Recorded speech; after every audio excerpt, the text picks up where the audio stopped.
Good evening. Once again tonight, London and the country as a whole are having to come to terms with a horrific terror attack. 2 members of the public are now dead, as is the man who attacked them. Others are injured, some seriously. Now, we will, of course, reflect on that tonight, as well as covering the many other important issues confronting the country before we vote in less than 2 weeks' time. Here to make their case, to ask for your vote, and to seek a slice of power at Westminster are the Liberal Democrat leader, Jo Swinson, Nicola Sturgeon, First Minister of Scotland and the leader of the SNP, Chairman of the Brexit Party, Richard Tice, the Conservative Chief Secretary to the Treasury, Rishi Sunak, for Labour, Shadow Business Secretary Rebecca Long-Bailey, Caroline Lucas of the Green Party, and Adam Price, leader of Plaid Cymru.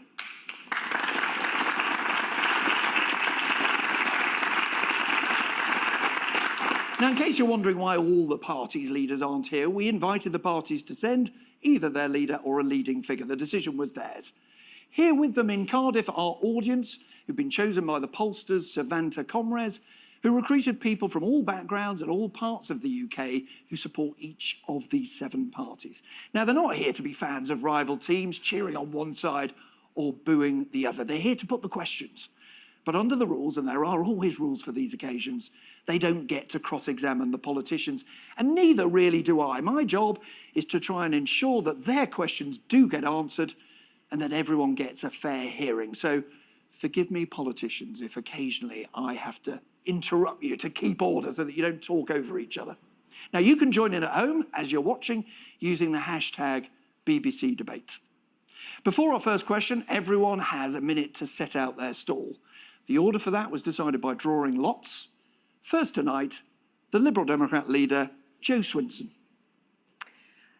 Before I start, I want to pay tribute to the bravery of our emergency services, and my thoughts are with everybody affected by this afternoon's horrific terrorist attack.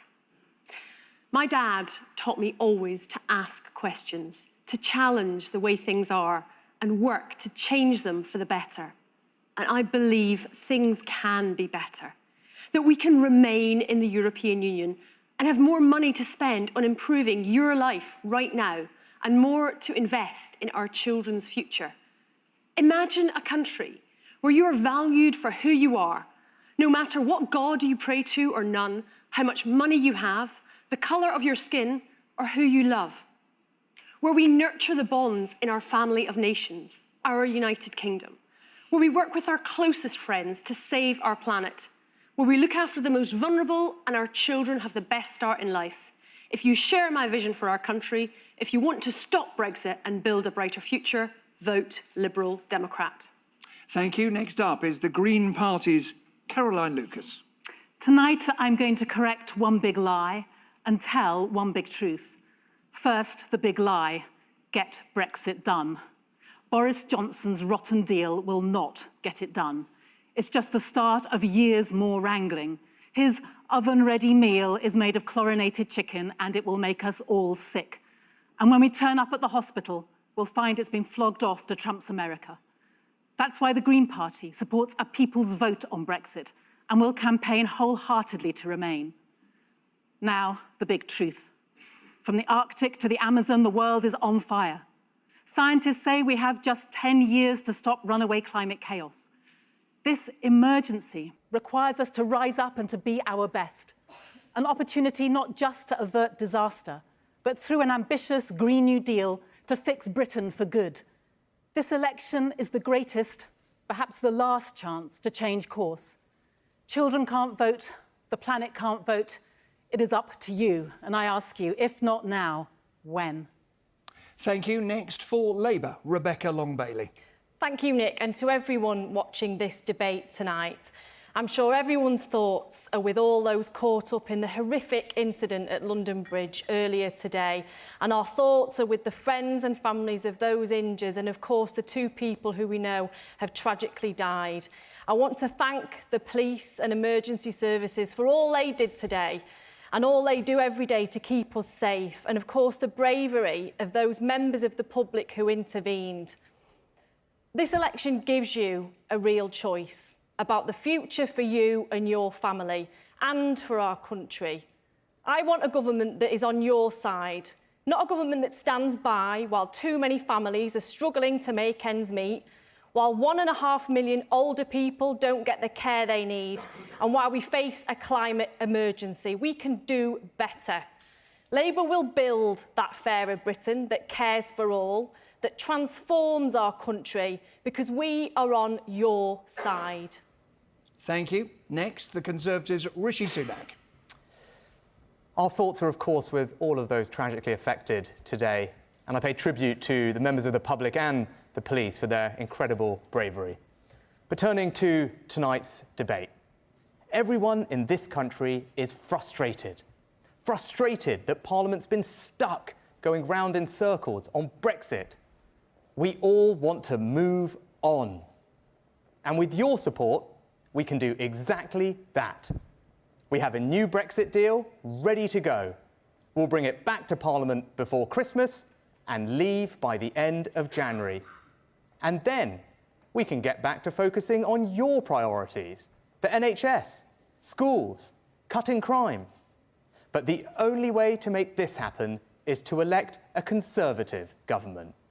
So let's end the delay and get Brexit done, because there's so much else that we have to do to unleash the potential of a proud, prosperous and united Britain. Thank you. Now the leader of Plaid Cymru, Adam Price. Croeso I Gymru, welcome to Wales. We're a country with great potential, rich in talent and resources, held back by poverty. And the greatest poverty of all, perhaps, is the poverty of our leadership.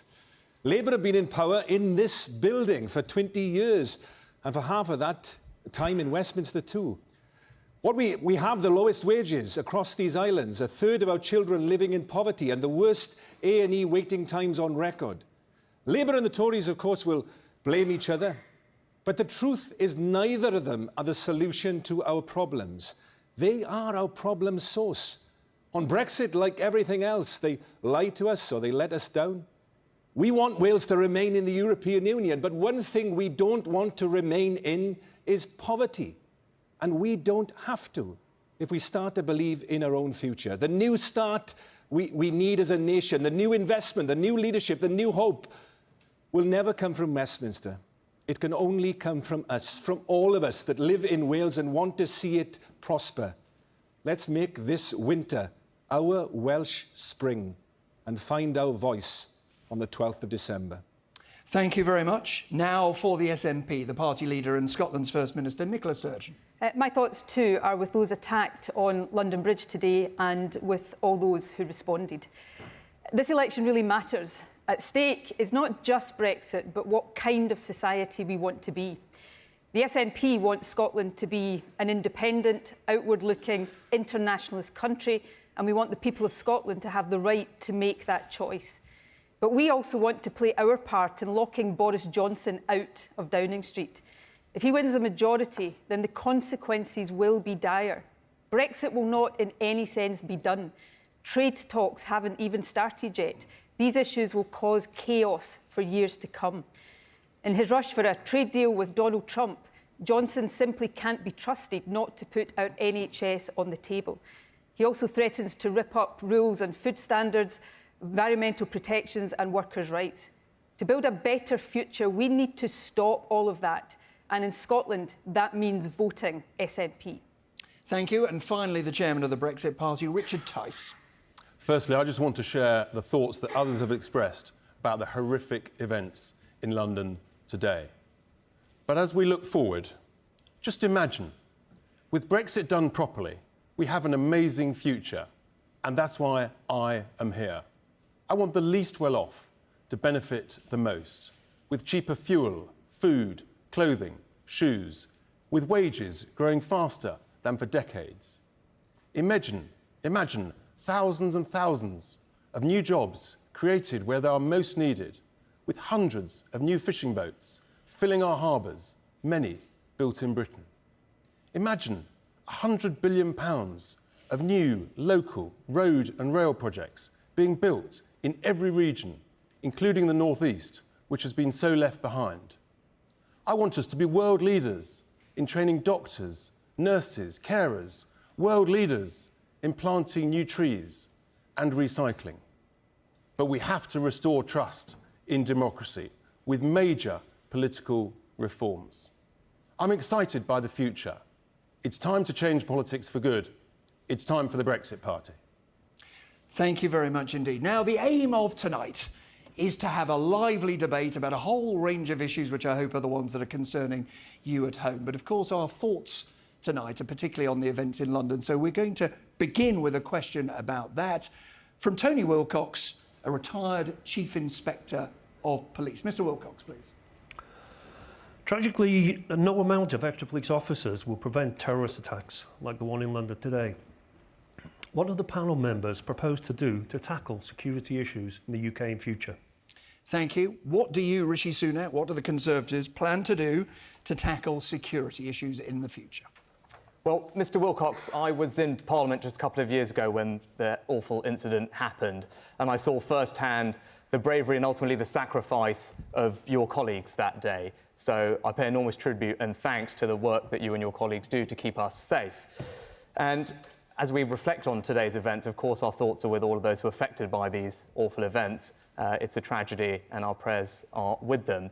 Now, the first duty of every government is to keep us safe. And of course, a Conservative government will continue to do that, investing in our police, giving them the resources and the powers that they need to do that job. And you can rest assured on that. But today we saw something else. We saw ordinary members of the public, not the government, ordinary members of the public showing incredible bravery to help intervene and protect their fellow citizens. They represent absolutely the best of our values. Rebecca Long-Bailey. Well, I think today's event was horrific and it will alter the lives of people involved forever, not to mention the families who were affected by the two people who were tragically killed, and our hearts and our prayers are with them all. And of course, as I've already paid tribute to the amazing police for their response and those passers-by who intervened. But this was an extreme event, but we can't ignore that over recent years, certainly the last 5 years, we've seen increases in violent crime right across the country. At the same time, since 2010, we've seen over 20,000 police officers cut from frontline services. So it's right to recognise that that would have a direct impact. And of course, we've got to invest more in community neighbourhood policing, and Labour has pledged to do that, the eyes and ears of our communities. But we've also got to invest in counter-terrorism measures and ensure that they're properly funded, as well as ensuring that our defence spending is at the level it should be. And we've committed to that 2% NATO target. But the final message that I'd put to the audience on this is that we do need to have that comprehensive community approach. And that doesn't just focus on police and defence spending. It's right across social services, probation, education, and reversing the cuts that have happened there so that we can spot any alarming signs when they arise. Nicola Sturgeon. Well, firstly, I want to say again that my thoughts are with everybody affected on London Bridge today, with those who've sustained injuries, and I think in particular the two families this evening who are facing up to the loss of a loved one. We witnessed today some exceptional acts of bravery on the part of members of the public, and I, like I'm sure all of us are full of admiration. It's how all of us hope we'd respond in a situation like that, but in truth none of us know until we're confronted by it, and hopefully we will not be in that position. In terms of what we do, we have to make sure that we support our security services, that we keep access to the best intelligence, which is one of many reasons that I think leaving the European Union is a mistake. And although the gentleman is right, no amount of police officers can prevent every terrorist attack. The numbers of police officers is important in ensuring the speed of response we saw from the emergency services today. The SNP government in Scotland has, over the past decade, increased and maintained police numbers. I think it is regrettable that hasn't happened elsewhere in the UK, and I hope after this election we will see police officers get the support that they so richly deserve. Joseph. Well, I think everybody feels just heartbroken at what we've witnessed today on London Bridge, and huge courage shown by those members of the public and the emergency services that should be commended. I think the other thing that I'm struck by when we face these types of challenges as a country, and we've seen these in London, we saw them a few years ago in Manchester, is the way in which the community pulls together is inspiring, and that gives me real hope about how we come together as a country. In terms of security, we do need to have more police, and we've set out plans to increase police numbers by 20,000. I think it's also important that we look at what the police do and that community policing. And one of the threats that many people worry about in their everyday security is how safe they are on the streets, and in particular how safe their children are on the streets. Far too many parents have had that horrendous call of a young person being stabbed, being another victim of knife crime, and something which in Scotland has worked really, really well. It started in Glasgow 15 years ago, the Violence Reduction Unit, the police working with public services, with the NHS, with social care, social work, to provide a holistic approach to tackling violence, a public health approach. It has seen the stabbing rate reduced by 2/3 nearly in Glasgow, and that is something that we should replicate elsewhere. Thank you. Adam Price. Yeah, I mean, it's difficult to find the words. I can't imagine what the families and the loved ones, those that lost their lives, are going through. And I extend my condolences to them. It's an area, I live around the corner from Tooley Street. It's an area I know very well. And, what can we do? Then clearly there has to be a multiplicity of answers, because no one answer will keep us safe. Absolutely, it is the case that I think resources is always part of the answer. So, in Wales, in contrast to Scotland, we've seen a 9% reduction in police officers between 2010 and 2018. We need to reverse that. We're calling for 1,600 additional police officers. A preventative approach, absolutely. It is true, as I think it was the father of Damilola Taylor was saying, knife crime and violence has become normalised in our society, in the sense that we're almost desensitised to it now. And that says something, doesn't it, about where we are. And a preventative approach, absolutely, ultimately, is the way to address this, because crime, criminality, radicalisation in the case of terrorism, it has multiple roots, and we have to address them at all of those levels. Thank you, Adam Price. Caroline Lucas, and then Richard Tice. Well, my thoughts are obviously very much with those who were injured, the family and friends of those who were killed, and as others have said, really, it's impossible to imagine the pain that the people are going through right now, particularly London Bridge, a place that was already hit once before as well. I think we've seen the best of human nature and the worst of human nature, as quite often has happened before, in the sense that we've seen the bravery of the public, the bravery of our emergency services, at the same time as we've seen the utter criminality and hatred of whoever perpetrated this particular attack.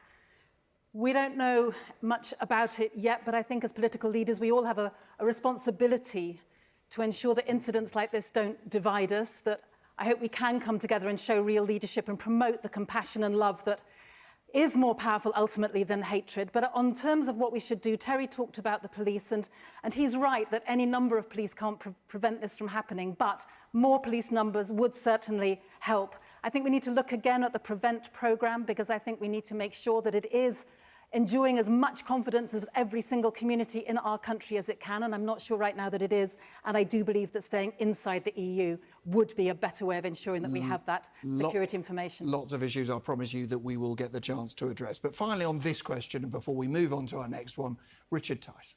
Some great words have been said. I mean, utterly, utterly heartbreaking is how all of us must feel. It is impossible to imagine, if you receive that phone call, that a loved one, a daughter, a son, a father, has been murdered in a terrorist incident. Utterly impossible to imagine.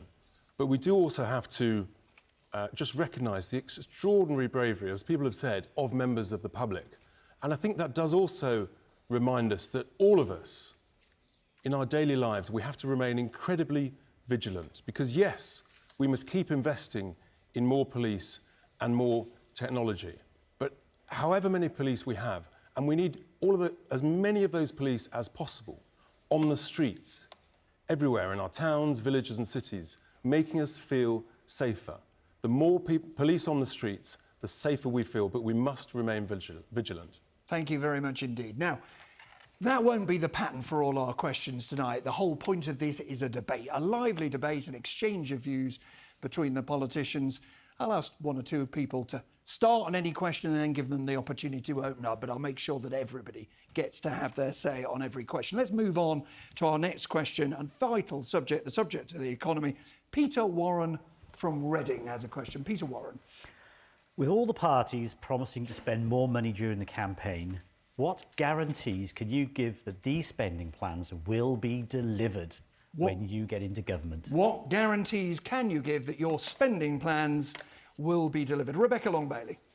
Well, I think we need to look at the reasons as to why we've set up such a radical and transformative manifesto. And what I'd say in a nutshell is that our plans deliver a more regionally equal, healthier, better educated, higher investment, higher productivity economy. Essentially, we want to work for the betterment of the people, and the role of the economy is to work to make people's lives better, to increase businesses, to make sure that we are making those investments. But there's also a very human element to all of this. We've got 4.4 million people on waiting lists who can't get operations. We've got 8 million people living in poverty in working households. So we know the economy isn't working. So there were two strands. We need to invest, and we've set out a green industrial revolution, a green transformation fund of £250 billion, a social transformation fund to invest in our public realm and the building capacity of our NHS, our schools and our public services, but also to provide businesses with the support that they need to invest for the long term. Just a reminder of the question.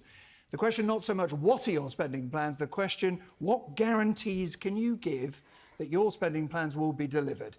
You come in and then I'll go to Rishi Sunak. Well, I think we've probably outlined the most detailed manifesto of all the parties, with a grey book sitting alongside it detailing our costs, our tax receipts and how we'll fund those proposals going forward. For example, in my brief, I'm transforming our economy through a green industrial revolution.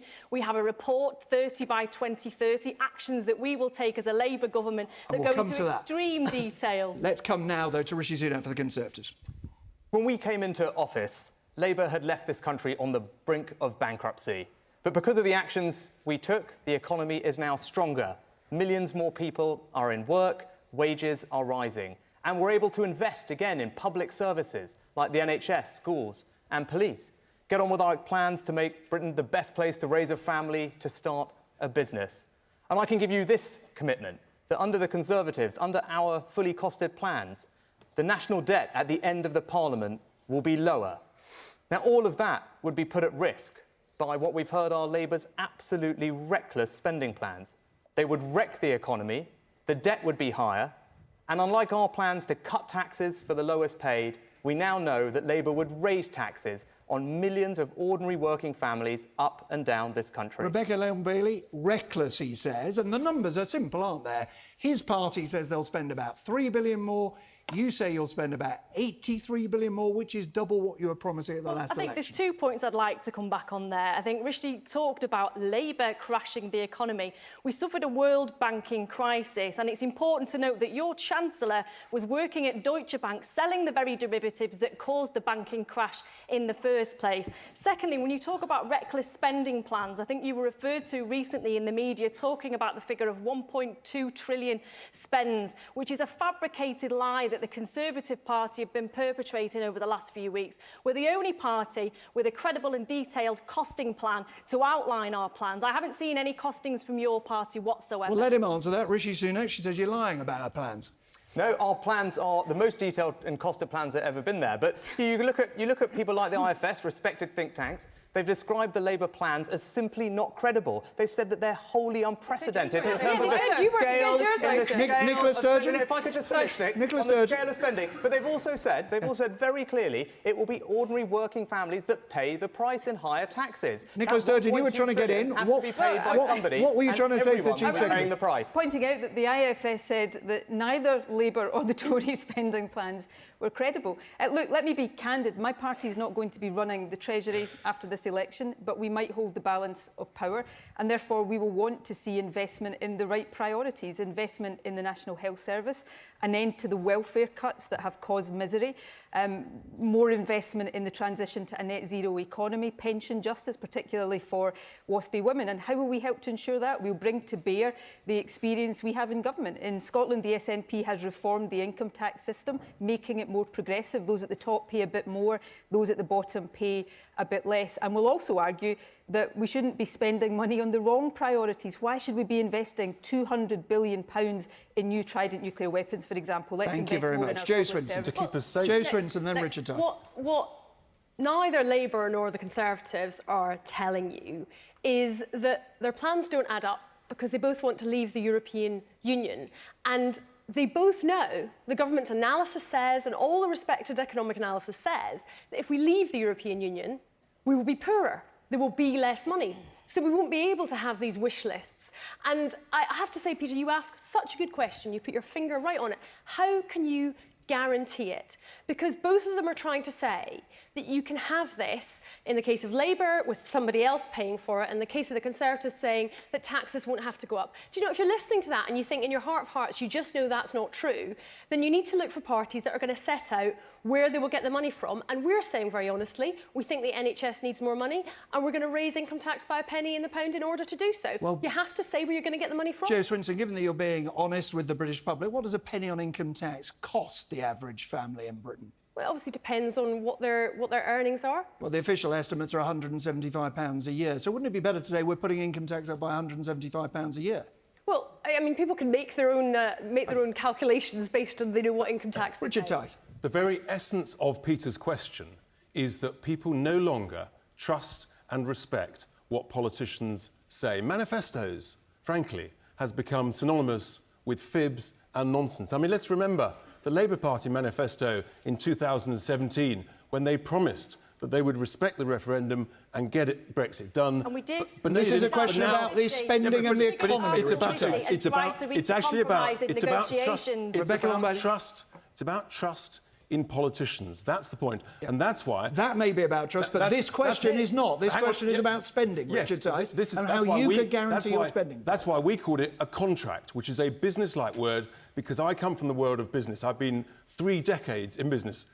In order to get the economy moving, we need to invest over £100 billion building road and rail projects all across the regions that have been so left behind. And the truth is that with a proper Brexit, we can cut prices, we can raise wages with a sensible immigration policy, and that will grow the economy faster. Nicola Sturgeon. I was just chuckling at Richard saying that he doesn't like manifestos. I think the Brexit Party prefer putting their spending commitments on the side of a bus. He used to say we got £350 million a week extra for the NHS. It's people like him that the public don't trust anymore. OK, let's resist the temptation to get onto Brexit at this stage. OK, Caroline Lucas for the Greens. Well, you say resist the temptation to get onto Brexit, but the reality is that neither Richard nor Rishi can guarantee that they're going to be able to make any spending pledges, not that Rishi's got very many, as far as I could see, because Brexit is going to make a real difference to our economy. It's going to make us wealthier. trash Yes, that's our right. economy. Every single analysis shows that it is going to trash our economy, it's going to throw people out of work, it's going to be a disaster. So what you need is a set of policies, first of all, to remain inside the EU, and that is what the Green Party is proposing at this election. But also, we are proposing a significant investment in a Green New Deal, and we're completely upfront about that. That would cost £100 billion a year. We want to do that for the next 10 years. Who'll pay for that, Caroline Lucas? Who'll pay for that? £94 billion of that will come from borrowing, and we're not afraid to say that because interest rates are low, and if you are investing in assets and in jobs, then the money comes back into the treasury. Adam Price now. Through higher taxes. Well, look, we haven't heard from Adam Price, then we'll bring you back in. What matters here in Wales is not actually the global sum that's been offered by either of the big Westminster parties. It's how much of that cake, the share of the cake that's going to come to places like Wales. We've had crumbs over generations. Labour and Conservative governments have seen the gap in wealth between places like Wales and the rich southeast of England growing ever larger. I'll give you just one example, Nick. We've got 11% of the railway track of the UK in Wales. How much of the government investment do we get? 1%, you know, below even our population share. And that's been repeated by Labour governments governments, by Conservative governments. We should reverse that. We should be investing more in the areas like Wales that need it best. That's the only way that we'll close the economic gap. We're bumping at the bottom of the economic league table, and we need to change that. Now, Rebecca Long-Bailey, you started to talk about your spending plans. We didn't get particularly on to how you pay for them. Who will pay for Labour's manifesto, which is double the size of your one 2 years ago?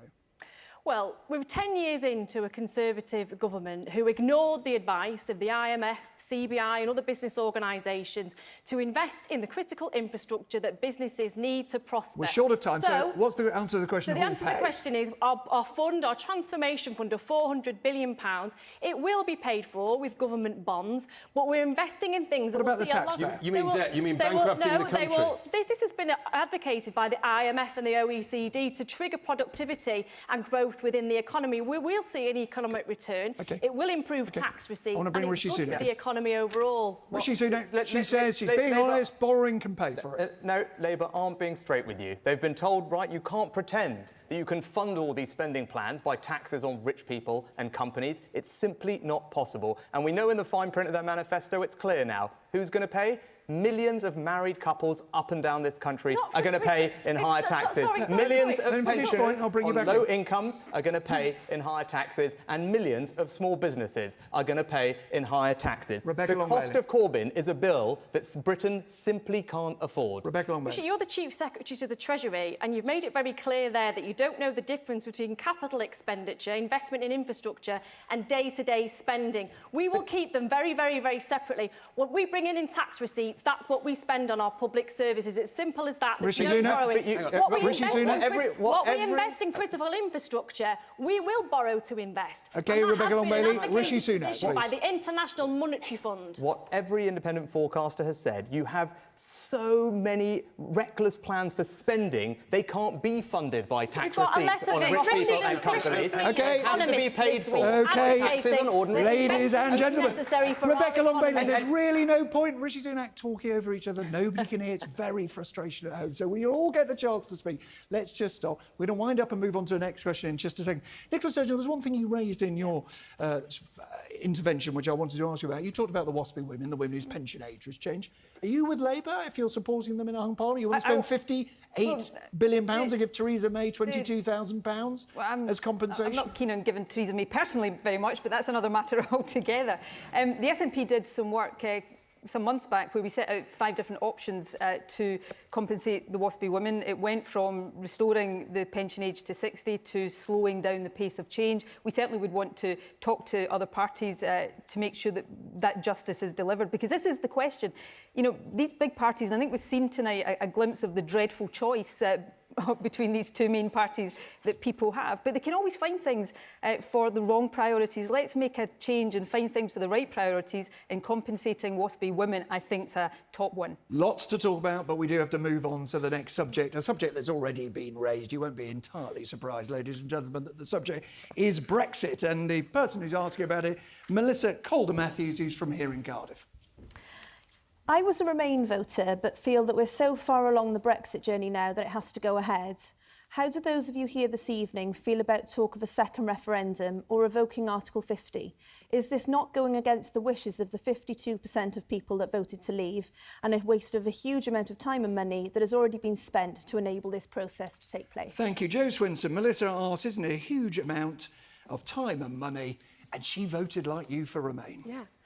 I suppose what I would say, Melissa, is having looked at the last 3.5 years, you know, is there anyone seriously who thinks this is going well for our country? It is a mess. And it's a mess because back in 2016, they weren't straightforward about what it would mean. And, you know, we know that remaining in the EU is going to be better for our public services. It's going to be better for our NHS, for our economy, for jobs, for our environment, for workers' rights. And I think it's right that people have the chance to choose a different path now that all of that is so much clearer. And, you know, we're in an election. Liberal Democrats are absolutely standing to stop Brexit. We've led the campaign for a people's vote, and we want to stop Brexit. And the final thing I would just say is, you know, you said that we're so far along. I'm sorry to have to say this, but we are so not far along on this Brexit journey. You know, the idea that Brexit is going to be done, we're like in episode 1 of a 10-season box set, and if you don't like what you've seen up to now, you don't have to watch the rest. Caroline Lucas, the question, just to remind you, is not what do you think about Brexit? It's why would you spend, to use the questioner's words, a huge amount of time and money having another vote? Well, Melissa, I kind of sympathise, first of all, with what I sense as a feeling of frustration, and lots of us, you know, are fed up of talking about Brexit, and I completely sympathise with you on that. But the truth is that if we go along with the Brexit plans, we are going to be locked into this process for an awful lot longer, because we can't just get Brexit done. It's going to take years to make a new trade agreement. We are just at the beginning of this. If you want to end this, the best way to do that is through a democratic way of doing it. And that's why I'm proud to be one of the co-founders of the People's Vote campaign. And we want people to be able to have that right to have their say. I do think that to go for a unilateral revocation is a slap in the face of 17.4 million people who voted to leave. So that's why I think it is important that they have you know, people do have their say in a democratic process, but more democracy can never be just against briefly, Jo Swinson, because I want to bring the others in. What Caroline Lucas says is you're wrong to want to revoke Article 50. Terrible jargon, but basically means cancelling Brexit without putting it back to the people in another referendum. Let's just be really clear about our position. As Liberal Democrats, we want to stop Brexit. I don't think that's news to people. And so we said if we win a majority Liberal Democrat government, we would revoke Article 50, going from 20 MPs to 326, I think would be a pretty seismic electoral shift. And therefore, there would be that democratic So what mandate. you're saying, in effect, is I'm not a prayer of becoming Prime Minister, so don't worry about it, because it won't happen. Well, I would love to do that job, but if it does happen, then the democratic mandate is there. You're not holding out much hope on that. Rishi Sunak. Well, our view is very straightforward. 3 years ago, the British people voted to leave the EU. It's time we respected that and actually left. And with a Conservative government, we can do that within weeks. With our new deal that we've already negotiated, we can leave by the end of January. But whether you voted leave or remain, it's time for us as a country to move forward, not remain stuck in neutral. So rather than spending years more going round in circles with more referendums, Jeremy Corbyn propped up by the SNP, let's just get Brexit done. Rishi Sunak, Caroline Lucas said at the beginning that is, in her words, a big lie. Just briefly, if you would, Caroline Lucas. And then Nicola Sturgeon, just explain why that's a lie, and then I'll get you to respond to it. Why are you saying it's a lie? Because it makes it sound that you could do it in a matter of weeks or 11 months maximum. It's going to take us years to negotiate a new trade agreement. It took 7 years with Canada. Richard Tice, you'll bring you in. And so the idea you're going to get it done through this is just simply a fantasy. Nicola Sturgeon. Caroline's right on that point, but can I say I totally get the frustration. I get that people are, to use a Scottish word, scunnered by this whole thing. And I know I'm in a slightly different position to everybody else here because I'm the First Minister of a country that voted to remain by an overwhelming majority, and we face being taken out of the European Union against our will. But this Get Brexit Done is the biggest con of this election. The deal that Boris Johnson has negotiated, I think a bad deal, is only a withdrawal deal. The trade talks haven't started yet, and you know, if they don't conclude quickly, then we will very soon next year face another no-deal cliff edge, and that would be catastrophic. Let's bring Rishi Sunak and then Richard Tice to respond to that Brexit. point. Sorry to interrupt. Well, this has gone on for too long. We've been stuck in this gridlock and this paralysis for years. We want to move forward. Now, what's the answer to the question? And our deal does that. If we get a majority Conservative government, we will bring that deal back to Parliament, we will vote on it before Christmas, and we will leave before the end of January. And then, as a country, we can move forward and get on with all the other things that we want to do, investing in the NHS, police and Richard Tice, we can't do that. I can't just finish, Nick. Yeah. A vote for anyone else on this stage is just going to prolong this gridlock, this delay, this division in our society. We need to move the country forward. Richard Tice. Well, let's just be very, very clear. It's only thanks to the Brexit Party that Brexit is happening still at all. That's the first thing. I mean, the Tories I'm happy to blame them for it. 3 times the Tories promised I blame to get the it done. Tories. Hang on. 3 times the Tories promised, and 3 times they failed. It's the Brexit Party that ensures that the wishes of 17.4 million people will be respected. Melissa, a second referendum would be a disaster for trust in democracy in this country. It would also be a disaster for investment in the economy and for jobs. Thank you very much. Thank you. Sorted and move on. Nicola Sturgeon, what's your question to Rishi? Rishi, a question, because say the Tories get their way, I hope they don't, the UK is out. Nobody thinks a trade deal can be negotiated and agreed by the end of next year. That's nonsense. We do. You're not, well, yeah, but we know, we don't trust you. Sorry, Richard. Well, I don't trust you. We don't trust you. Well, I don't trust you because you don't trust democracy. You don't trust 17.4 million people. Because, frankly, 17.4 the Brexit million people. Party have got a big responsibility for the mess the UK And we're very, is in. we're very proud of what we've achieved. He's proud of the mess he's achieved in the UK. But can I finish we my haven't achieved question? the mess. We've got a huge opportunity. Richard Tice, Do you mind if I posing a finish question to Rishi my Sunak. question? Nobody thinks the deal can be done in a year, and you've ruled out extending the transition. So is it the Tory position that they are prepared to countenance a no-deal Brexit with all of the catastrophic effect that will have on jobs and living standards and the economy? Just to address that I would question, ask if you Rishi would. to rule that out tonight. Rishi Sunak. Well, we've been here before. Now, what's the answer to the question? And others all said the Prime Minister didn't want a Brexit deal. You said he couldn't get a Brexit deal. It would be impossible. But he did. He did get a great new deal, and he got it in 3 months. So you were wrong then, and you are wrong now. Answer the point about no-deal Brexit. Are you going to rule out a no-deal Brexit in any circumstance? That's how you negotiate. That's how you get a good deal. Being prepared to walk away. You've clearly never negotiated. Well, why not ask me? I'm a businessman. I've negotiated deals over 3 decades. Nigel Farage, if you're not prepared to walk away, you're not in this election, and hold on, everybody. Not going to be in government. Deal. Yes, what's rubbish is to talk over each other. Yeah. Very frustrating for the... Is it frustrating for the audience? Yeah. Very frustrating for the audience. Let's not do it.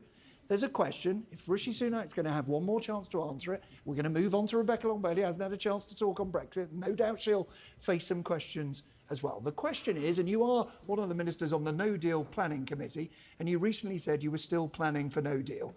So the question was, is no deal still a possibility? We'll be still planning for all the changes that come once we leave the European Union, like putting in a new immigration system. That's something that, of course, we have to plan for. But the point is this. People said we couldn't get a deal. We have got a deal, made that and point. it's ready to go. No, we're going to bring in Rebecca Long-Bailey now. Irish Sea, and we're going to bring in Rebecca Long-Bailey now. Rebecca Long-Bailey, remember what the question was. It was from a Remainer, from Melissa, who said a waste of time and money to have another referendum. That is the Labour Party's policy. I think the sad reality of the matter is that 3 years later, the Tories have failed to deliver Brexit, and the deal that we've got on the table is economically bad. But worse than that, it will lead to elongated trade talks. Michael Barnier said it would take up to 3 years, and that's before you add US trade talks or trade talks with any other organisations or countries that will put potentially our NHS on the table. But the question was about a second referendum, so could you address that, On a second please? referendum, I think we've got to heal a divided country, and we've got to bring Brexit to a conclusion in a sensible way. And that's why we have said that in the first 3 months of a Labour government, we will secure a deal that's economically good for our economy and doesn't undermine workers' rights and protections. And we will put that deal to a public vote where the people will decide whether they are happy with that final deal and whether it was what they voted for in the first place. Richard Tice, what are you trying to ask? The Labour Party, they say they can get a deal done in 3 months. But all these other politicians are saying that the deal can't be sorted in 12 months. There's no logic to your position. But from a negotiating point of view, you have to be prepared to walk away from any negotiation. Otherwise, you will get a bad deal. It is as simple as that. Rishi Sunak, the Labour Party's position is they can do it quite quickly. Yeah. The time and money is short. What is your response? Well, Labour say they want a second referendum on a new deal that they're going to negotiate, but they can't tell us who's going to support this new deal. Jeremy Corbyn said he's not going to support it. No one from the shadow cabinet, as far as I could tell, has said they're going to support it. We have no idea. Labour's dither on Brexit just means more delay, more division and more deadlock for our country, and that will just hold us back when we need to move on. Let's see if we can clear that up. Rebecca Long-Bailey, will you be supporting Jeremy Corbyn's deal if he gets it and supporting leave?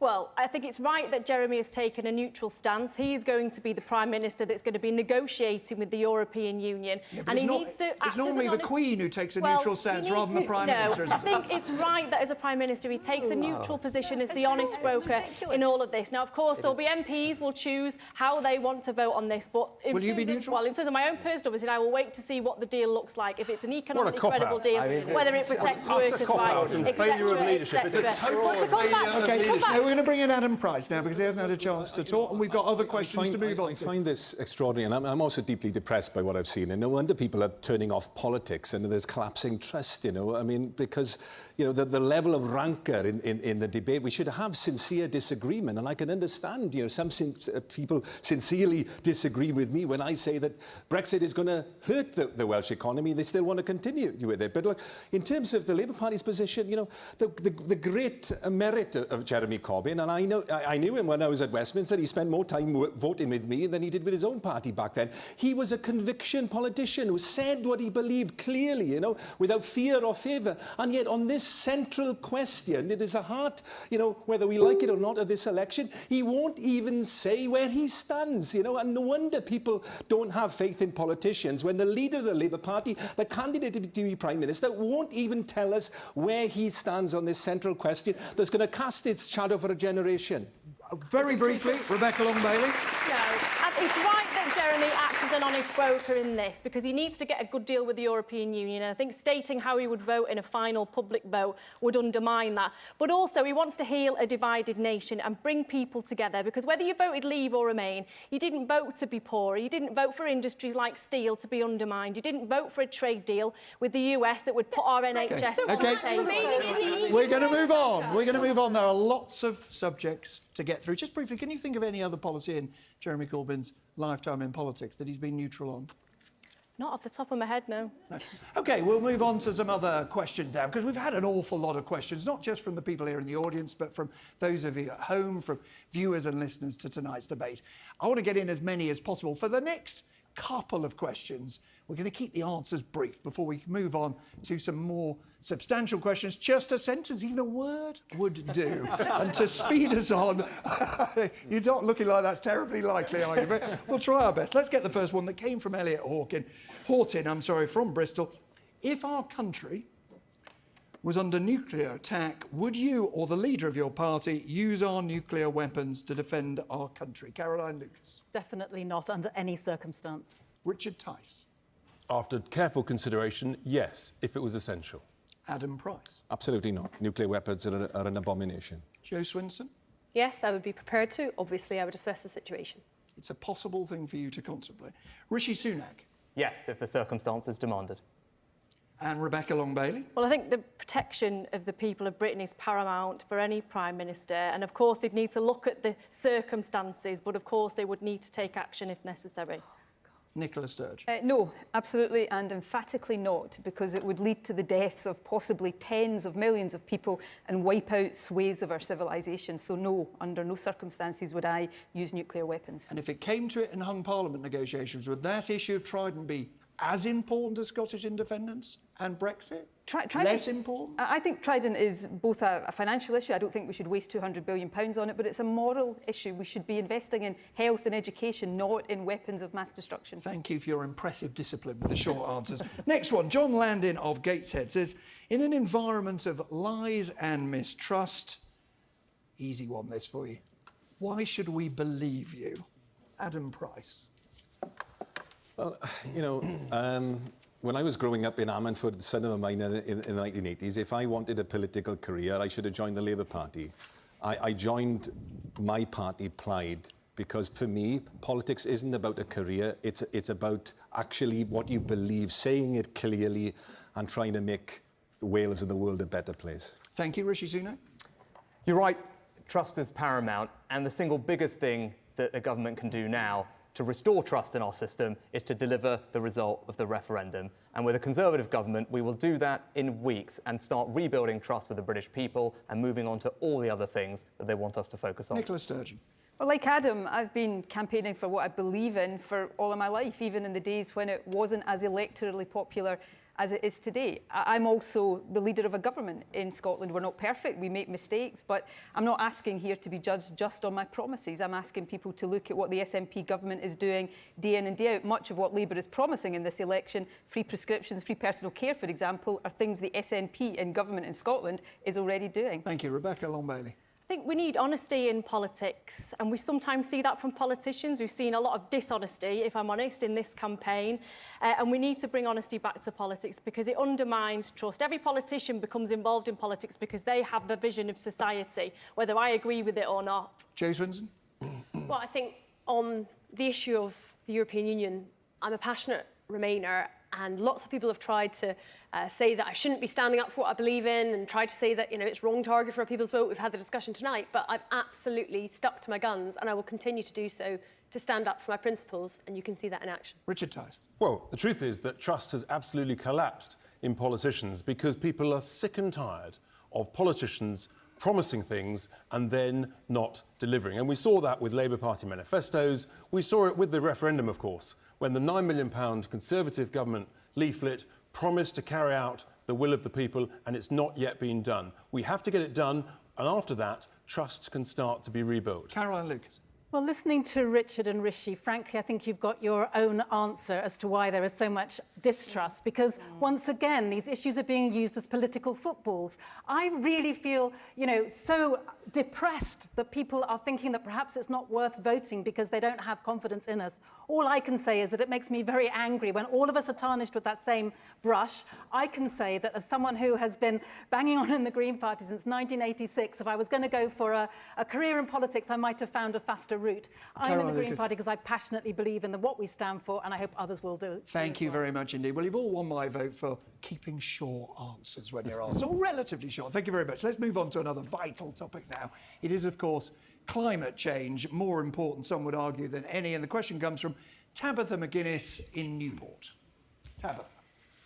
I'm a teacher, and many of my students rate climate change as one of their top priorities, even attending climate strikes. What changes would you propose that would help them to see the immediate change they would like to see? So Tabitha's pupils want to see immediate change. Not an argument about 20, 30, 40 or 50. Immediate change is the question on the issue of climate change. What immediate change, Caroline Lucas, should they see? Well, Tabitha, thank you to your students and for students up and down the country who are taking action on the climate. I was with climate strikers in Brighton just this morning, and I think the first thing I would say to your students is that they have already changed things. You know, never believe that they're not making a difference. The fact that Parliament has declared a climate emergency is because of the pressure from young people. There is nothing more morally powerful than having a young person looking at you in the face and saying, you are trashing our future. So Parliament has declared that climate emergency. I'm very glad that after a Green Party initiative around the country, local councils are declaring climate emergencies. What we have to do now, of course, is to put those policies into place. Now, that will take a bit longer, and no doubt we'll have an argument about exactly which policies we need. Just give us a couple of examples people at home might think of. In particular, you've targeted aviation, for example, in the Green Manifesto. Give us an example of what would affect people's life, briefly, if you would. Well, I want to talk about the positive things that would happen for people's lives. I think that if you were to insulate every single home in Britain, you would create around 1 million green jobs. You would get people's fuel bills down so people weren't dying of fuel poverty in the 21st century. And you would also tackle climate emissions. So the real prize here is that tackling the climate crisis isn't about hair shirts. It is about a better quality of life as well. Forgive me, we've all got to move quite quickly to get through all the questions we want to go. Jo Swinson. Well, earlier this year, I went along to the Extinction Rebellion protests, and I went along with my 5-year-old son, and we sat and we talked, and most polite protest I've ever been to, I have to say, and we talked to different people there, and seeing that crisis through the eyes of a child with that future focus, I have to say, it is just so urgent, and your students are quite right. But the question, remember, is what immediate changes need to be made? And this is an issue right now. Tonight, there are families who are living in makeshift accommodation, living out of plastic bags with whatever of their possessions remain because they have experienced those horrendous floods in Yorkshire and Derbyshire. So this is an issue right now. So some of the things we can do to rapidly cut carbon dioxide, the things we know best, are insulating our homes, you know, a rapid rapid programme of home installation, and the new homes that we build should all be zero carbon. We know how to do this. And making sure we take the fossil fuels out of our electricity generation.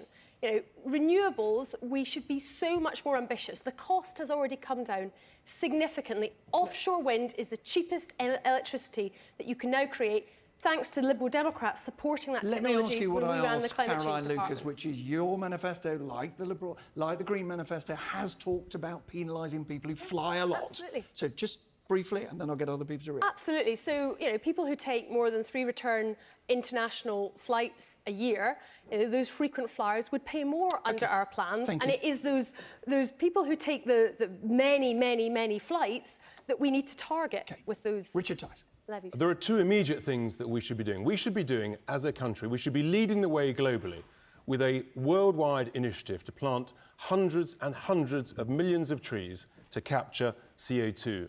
The next thing we should do is we need to invest in major technology, green technology, so that we can capture CO2 and reduce CO2 emissions. There's one more thing that we don't talk enough about, and that is recycling our own waste.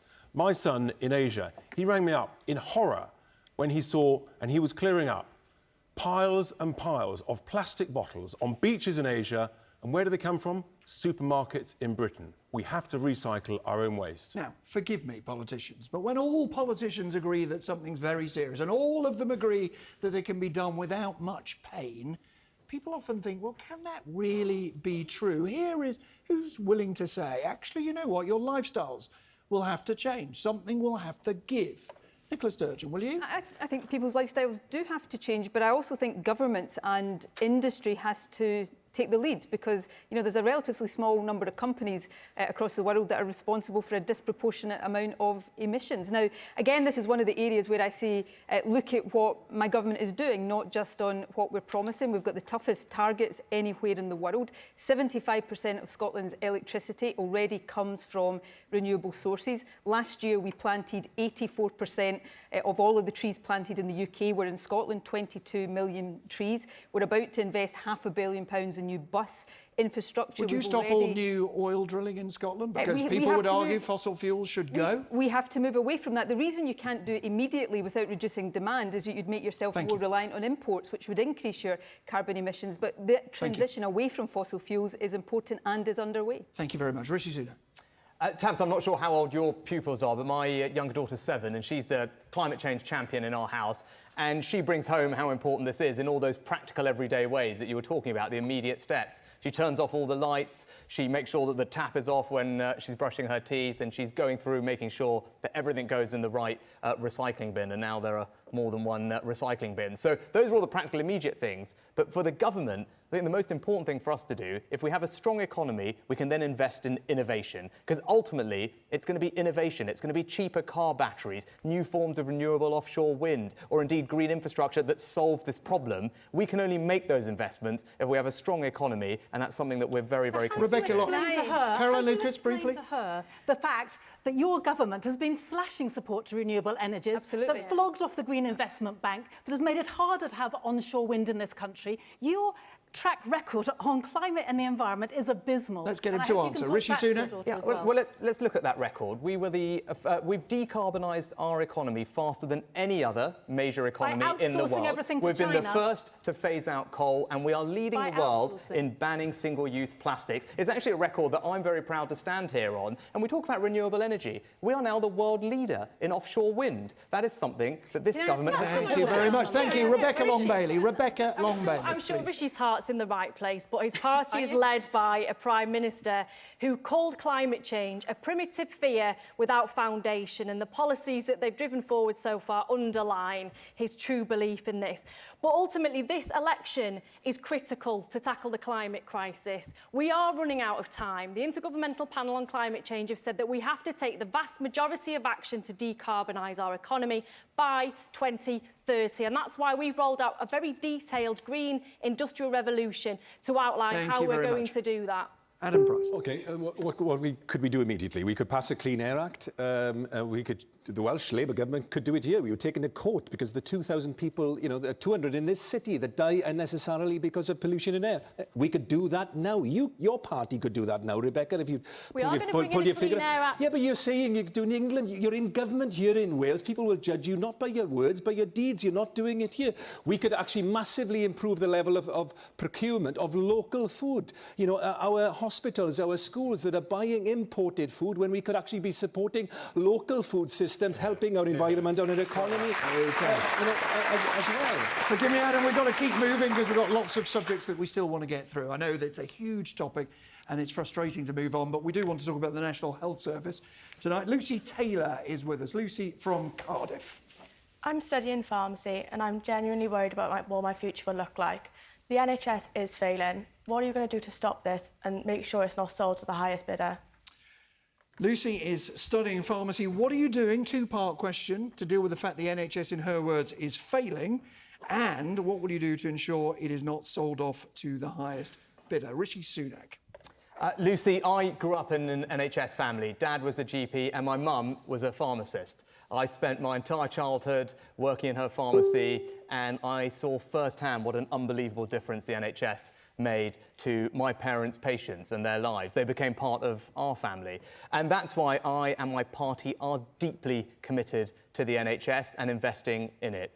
We've outlined a plan for £34 billion more. That will go on putting 50,000 nurses on our wards, 50 million more GP appointments and new and upgraded hospitals. But I'd say this, it's because we all care so deeply about the NHS that we must get Brexit done so that we can focus on it properly and give it the support and the investment that it deserves. Well, let's focus on what she said, which is how will you ensure it isn't sold to the highest bidder? The NHS is not for sale, never has been and never will be. OK. Rebecca Long-Bailey, you've heard him say that, you've heard the Prime Minister say that. Why do you insist on claiming that it is for sale? Well, I mean, this government has been in place for 10 years now. We don't trust a word they say on the NHS. We've got 4.4 million people on waiting lists to have operations. My husband was one of them who had his operation cancelled yesterday. But on the issue of the NHS being up for sale, documents were released. Come on, be honest with people. It's not up for sale. It's only polite to let me finish. Stop scaremongering. Documents were released this week that showed very clearly that the government had been involved in numerous discussions with US trade officials where the NHS services, as it was referred to, were on the table. Richard Tice. This is ludicrous. Richard Tice. The Labour Party clearly don't understand the difference between buying and selling. The NHS buys lots of products, beds, curtains, sheets, drugs, all sorts of things from private providers. Nothing is for sale in the NHS. It provides incredible frontline care and great outcomes. So I would say to Lucy, the NHS is not failing, but what we do need to do, as well as investing more money, we have to manage it better, that's crucial, and we have to cut out the waste. My mother sadly died in April, and it absolutely broke my heart and broke the heart of the nurse who came to collect the drugs that were still unopened. The seals hadn't been broken, and the nurse wept as she said, we have to literally pay to bin these drugs. We can't reuse them in this country, we can't give them to third world countries. That is a lack of common sense. Well, we need to manage it better. Understood. We need to cut out the waste, and we need to stop the drugs. But what we do need to do is we need to stop the drugs companies from ripping off the NHS. So just to be clear on the point about for sale, what the documents appear to say... Go on then, Rebecca Long-Bailey, you put the question to him. Let Rebecca Long-Bailey put the question. Let her put the question. What were you putting to? The discussions that were referred to in the papers released this week showed that NHS pharmacy and drugs that we would be procuring from the US would be on the table. They talked about extending patents to ensure that prices stayed up, and there have been clear indications on White House websites that they're sick of the freeloading of other companies and organisations across the world who are driving US drug prices down. OK, I want to bring some other people in. Nicola Sturgeon, your party has backed Labour in making this claim. What is the evidence? And I'll bring Rishi Sunak in to answer it in a second. Well, the papers that were leaked the other day do set out what the evidence is, the fact that these discussions have already been happening. And I'm going to be pretty blunt here. When Boris Johnson says that the NHS is not on the table in a future trade deal, I simply do not trust him, and I do not believe him on that point. We propose... It's ludicrous. It's scaremongering. Richard, it's if you nonsense. let me finish. We propose... Well, let's put it beyond doubt. We're proposing an NHS Protection Act so that in law it would not be possible to put the NHS on the table and it would be protected from trade deals. Respond to the point that this was in the documents. Is the claim being made? And I mean, people can see for themselves, and it's just a desperate conspiracy theory that we're absolutely crystal clear that NHS will not be on the table. The price the NHS pays for drugs will not be on the table. We will walk away from any trade discussion where that's put on the table. That we care deeply about supporting our NHS. Why would we trust Boris Johnson, who first of all has been telling us that there are going to be 40 hospitals that turn out to be 6, there are going to be 50,000 nurses that turn out to be more like 30,000 if we're lucky. The fact is that in those documents, if the British government had wanted to, it could have explicitly said the NHS is not up for negotiations, just like the US did on issues around climate change. It chose not to do so. So we are absolutely right to say that the NHS is at risk here. Whose side are you on here? Because you were in government at one stage, of course. There were plenty of private companies carrying out operations for the NHS. I think at the current time, it's 600,000 operations are carried out last year by private companies at no cost to the patients in the NHS. If you can cut waiting lists, I think that's a good thing to get more people treated more quickly. But I tell you what, you know, I mean, basically what Rishi is saying about the NHS, he just cannot deliver it. The best way to protect the NHS from us begging the US for a trade deal is by not having to beg the US for a trade deal in the first place, by remaining in the EU. And we have tens of thousands of doctors and nurses working in our hospitals as GPs, as carers, and we are already down 5,000 nurses from other EU countries in the last 2 years. What Rishi wants to do is then charge nurses from other EU countries for the privilege of coming to work in our NHS to use it. He wants to charge them 600 quid a year, a tax on nurses.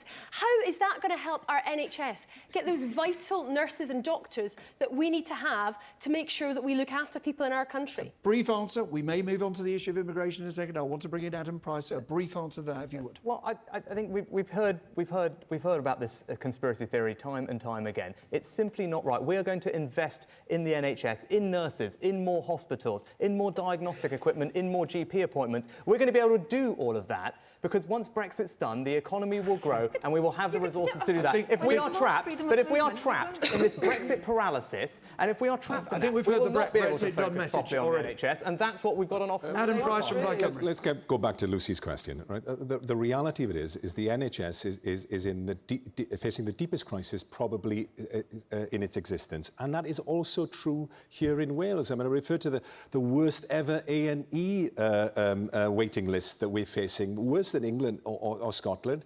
Pharmacies, you know, there have been plans to privatise pharmacies in the Health Board in North Wales, that same Health Board that has been in special measures with the Labour government because it's been in crisis. There's been no improvement. They brought in somebody then, a consultant, paid £2,000 a day, and he came up with a recommendation, what was it? That nurses working in the NHS in North Wales should take unpaid breaks. So yes, absolutely, the Conservative Party has got some questions to answer, but the Labour Party that's running the NHS in Wales has some questions too. We need to value our NHS, and unfortunately, there's been a lack of focus on this from both of the Westminster parties over successive Rebecca Long-Bailey, what's your answer to Plaid Cymru saying that the NHS here in Wales has not been well run? We talked about trust in politics earlier on, and all we've heard tonight are mistruths. In Wales, the Welsh Government put 240 million into the NHS. That was the highest of any nation. In the UK, with Rishi talking about, you know, his pride of the NHS, but 7.7 billion has been cut from social care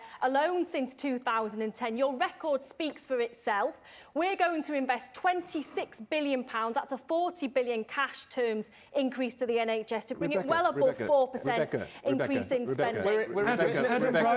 Rebecca, do you know even what has been going on in Wales? We've had the scandals, haven't we, over the maternity services and the deaths of babies in England. We've had exactly the same at Cwm Taf here in Wales. You know, an official report pointing out to the serious failings of your government. If you criticise the Conservative Party rightly for the unnecessary failings there, surely admit and be honest about the fact that your government here has also failed those mothers and fathers and people in the NHS in Wales as well. Adam Price, let Rebecca there should be a full legal process. I don't know about the case that's been referred to, but knowing from my legal experience, there should be a full legal investigation and a public inquiry into this incident, which sounds horrific. But when I talk about public funding for our NHS, we know that even in Wales it can be increased, and they are linked to the British government in terms of the funding that they can receive on many areas. And we are not receiving funding for our NHS, and that's why Labour has promised to give the biggest increase we have ever seen to our NHS. Just before we do move on, finally, you did raise the issue of untruths in this debate on the NHS. Would you accept that saying that people who have cancer will get a 5-figure bill in the future for their treatment is an untruth? Well, I don't know who you're referring to there. Well, it's a Labour Party email that has gone out to supporters. Imagine what you would feel if you got a 5-figure bill for a cancer treatment, or if you had to pay to give birth. Are you claiming that there is anybody on this stage who is in favour of having a 5-figure bill for cancer treatment? Certainly, if we privatise our NHS, that could be the direction of travel, and that's why it's so important to make sure that our NHS isn't on the table in any future US trade deals, because that's what Donald Trump wants. Make no bones about it. He has said publicly, yes, the NHS is on the table. So are you accusing Rishi Sunak's party of wanting to privatise the NHS and charge £5,000 for cancer treatment? That's been his party's direction of travel since the NHS was created. Let's not beat around the bush. That is totally and utterly ridiculous.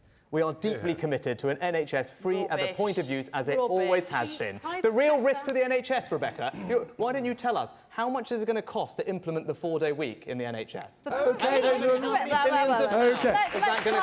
Let's clarify that. We haven't said that there's going to be a 4-day week in the NHS, so don't try and throw around figures like that you know aren't true. Thank you very much. Man than that, Rishi. Thank you very much. You both had the chance to answer the controversies in health, and there are other controversies, of course. Immigration is one of those subjects that never raises controversy, but let's see if it does tonight. We've got Mahesh Nair here, who comes from near Aberystwyth. Mahesh. Hello. Please, your question. UK immigration laws don't treat EU and non-EU citizens equally now. Should this change, no matter whether we leave or remain? Should UK immigration law change so that EU and non-EU citizens are treated the same? Richard Tice. Mahesh, thank you. Look, I think the reality is what we want is a sensible, fair immigration policy that works for our country. And if we look back to the 1990s, as a nation, we've always welcomed immigration. And in the 1990s, we had immigration of about 1,000 people a week. Wages grew at a sensible pace. We had enough doctors and teachers and nurses for our public services. So actually, if you have a sensible system, and we believe that an Australian-style points-based system based on skills is the right way forward, then that actually works for our economy and works for our own people. But what we must do... What's the answer to his question, though, about whether they should be treated the same, people from in the EU and outside, which, of course, at the moment, they can't be? Well, and I think, you know, we should... Yes is the simple answer, because we need to have a system that is fair to everybody. We need to think about our Commonwealth partners and friends, for example, not just people from the EU. Caroline Lucas. Well, I think that we have an existing relationship with the EU, and as a result, we have freedom of movement, and I'm very proud to stand up for freedom of movement. I think it's been an extraordinary gift to this country to be able to travel and study and live and love in 27 other countries. I think it's been an extraordinary gift for people from our country to go there and for them to come here. So I'm proud to stand up on this platform and to say that I believe in the power of freedom of movement, and I think it's a positive thing. What I also think... So you do think that people should be treated differently as a result? People in the EU get freedom of movement, people in the rest of the world do not. I would like to see a levelling upwards when it comes to fairness, because what I'm deeply worried about is the kinds of rules, for example, that will break up families, that will end up in things like immigration detention, that has things like a minimum income rule. Okay. I think all of those are deeply unfair. Family reunion ought to be supported, so we need fair immigration rules. I mean, I want to remain in the European Union and protect freedom of movement. But I also want us to change the debate that we have about immigration in this country, because so often it's talked about in sort of hushed tones and some kind of negative and all of the dog whistles that we've seen. And I think we should proudly say immigration is a good thing. In fact, immigration is a brilliant thing, that we have people from other countries around the world who want to come to our country and work in our NHS and our schools, work in our farms and our restaurants and bars, be part of our society. You know, we are a nation of immigrants, whether it was the founder of Marks and Spencer's or Rita Ora or Mo Farah. We should not be sort of in some kind of Dutch auction about how harsh we can be in immigration. We should be celebrating immigration. Rishi Sunak, the question, just to remind you, I know you want to talk broader, all of you, about immigration, but is whether EU citizens and non-EU should be treated the same. Good evening, Mahesh. I'm the son of immigrants. My parents came here 60 years ago, and I'm a British Asian. I swore my oath as an MP on the Bhagavad Gita, which is the Hindu holy scripture. So I am living proof that this is a welcoming, meritocratic and tolerant country. But it's also right that we control our borders. And after we leave the EU, we can introduce an Australian points-based system, which will allow us to decide who comes here on the basis of what they have to offer, and as you said, not on the basis of what country they happen to come from. I don't think that's right, and that is why we must get Brexit done and introduce this new system. Rebecca the alternative and then Nicola is Sturgeon. unlimited, uncontrolled immigration that treats different people from different countries differently, and that is simply not fair. Well, I think we need to step away from the dog whistle rhetoric on this issue. There are a number of anomalies. I mean, one of the things that often strikes me in a general election campaign is how those who have got British citizenship who aren't from the EU can vote in an election, yet EU citizens who've been here for many, many years aren't allowed to take part in something that could determine their future. And we change that as a Labour government. We know that if we're still part of the EU, freedom of movement remains. But if not, we want every single EU citizen who's here in the UK to remain with full rights and protections, and we want that reciprocated for UK nationals in the EU. Now, on the wider system of immigration and what that could look like, obviously that would be part of negotiations, but it has to be sensible and it has to be fair and it has to work for businesses and the economy. We've got over 43,000 vacancies in the NHS for nurses, for example, and we need to fill them immediately while we train up our own nurses to be able to carry out those roles in the future. We've got to be sensible about this. Do you think, Rishi Sunak, have you got a question for her before I bring in Nicola? Well, I was going to make the observation that everyone on this stage who wants to stay in the European Union, and that means accepting the free movement of people. So to answer Mahesh's question, if you believe that we should treat everyone the same, then you have to extend free movement of people to everywhere in the world. And that's what everyone else on this stage who wants to stay in the European Union has to say to your question. Only if we can Nicola Sturgeon is not agreeing with you, so can let's we get to the introduce a system that controls and treats everybody the same. There was a deep sigh, First Minister. Yeah, I mean, I'm going to just be frank on this, and it may not always be popular. Firstly, I don't believe EU nationals should lose rights that they've got. I think the way in which EU nationals who've made a massive contribution to this country have been treated since Brexit has been absolutely shameful. But I do think we should make it more possible to attract talent from non-EU countries. As you know, I'm the First Minister of Scotland. If you look ahead for 25 years, all of the growth in Scotland's population is projected to come from inward migration. If we make it harder, then the risk is our population will fall, and that will have a negative impact on our economy. I also hate the tone of the debate around immigration, the hostile environment, demonising immigrants. Imagine if British citizens living in other countries were talked about and treated in the way that immigrants here are sometimes talked about. It's shameful, it's wrong, and we need to change it for hard economic reasons as well as for bigger value-based reasons Adam as well. Yep. My general approach to the question of immigration is very simple. When I started with that wonderful Welsh word, croeso, welcome. I want us to be a welcoming society.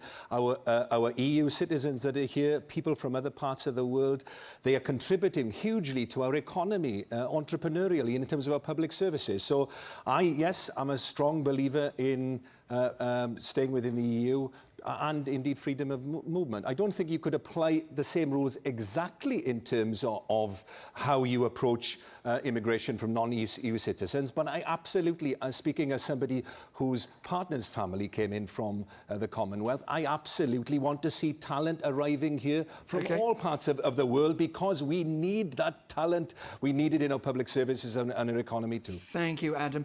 Most opinion polls suggest that the public do wish to see controls and indeed cuts in immigration. So who wants to... This goes back to the point of trust and policy. Who here wants to say that they do want to cut immigration? Are any of you willing to say you want to cut in immigration? And this can we correct you on that? Because it is not the case. When people are shown that freedom of movement is a reciprocal right, then actually it's something that is popular in this country. Understood.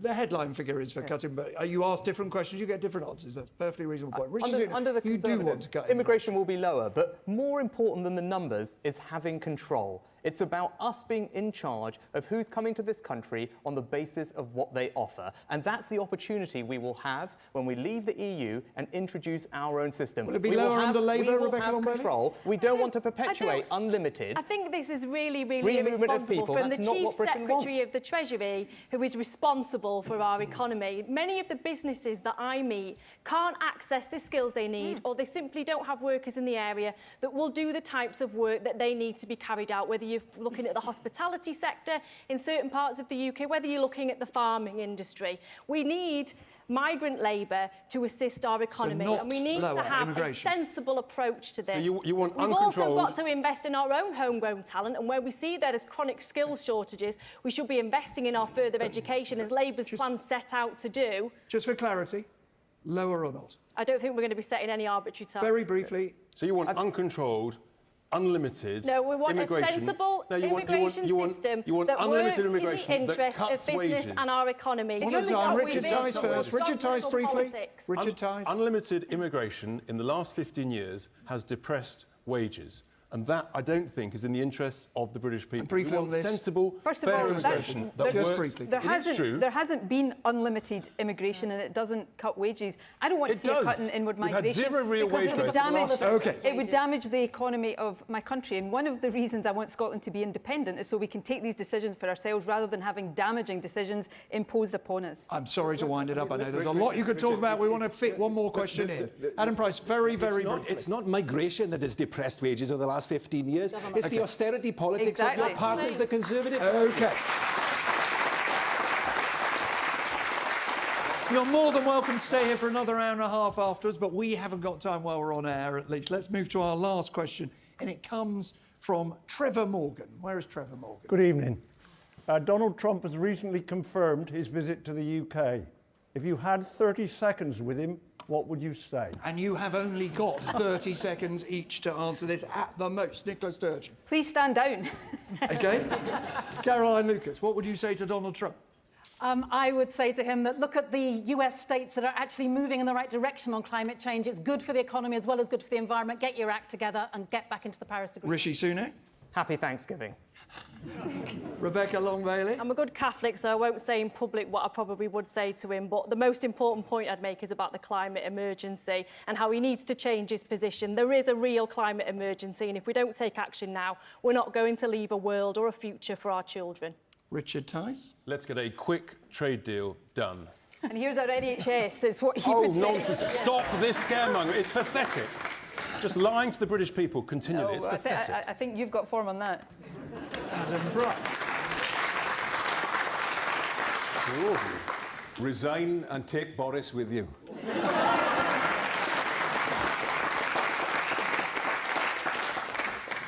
Well, I could congratulate him on getting his wish, which was, of course, for him to have Boris Johnson and Nigel Farage come together. But, of course, that's not going to be any good for our country. So I would like to tell him that the British public still have the chance to stop him getting what he wants. Thank you very much indeed. Let's move then to our closing statements. Each speaker has got just 30 seconds, and as with the opening statements, the order was decided before tonight by the drawing of lots. First, with her closing statement tonight, the Shadow Business Secretary, Labour's Rebecca Long-Bailey. I want to thank everybody for watching tonight. And it's easy to be cynical about politics, but politics makes real change happen. Labour made the NHS happen. We made the minimum wage and Sure Start happen. We'll make the green industrial revolution happen. A vote for Labour is a vote for hope, for a government that supports you and invests in your community, a government that is on your side. So let's transform our country so that it works for everyone. Vote Labour on the 12th of December. Thank you very much indeed. And next, the First Minister of Scotland, Nicola Sturgeon, the leader of the SNP. Boris Johnson's Tories are unfit for office, in my opinion. But unless people vote to keep them out, we could be stuck with them and their policies for years to come, with dire consequences for our economy and public services, especially the NHS. In Scotland, the SNP is the main challenger in every single Tory-held seat. So a vote for the SNP on December the 12th is a vote to lock Boris Johnson out of Downing Street, provide an escape route from the mess of Brexit, and to put Scotland's future into Scotland's hands so that we can build a better, fairer country. Thank you very much indeed. Next to the leader of Plaid Cymru, Adam Price. On the 13th of December, my 84-year-old father may wake up for the 11th time in his life to a Tory government he, like the majority here, old miner that he is, has never voted for. He stopped voting Labour too some years ago because he realised that change will only ever come when Wales finds its voice. I really hope this is that moment for my father's generation, for my son's generation, for all our generations. Because it's when we find our voice that we will change this nation, that Wales will build a future that is better than our past. Thank you very much indeed. Now to the leader of the Liberal Democrat Party, Jo Swinson. As you sit on your sofa with your cup of tea, watching this election unfold, you might be thinking, surely we deserve better than this depressing duo of Boris Johnson and Jeremy Corbyn.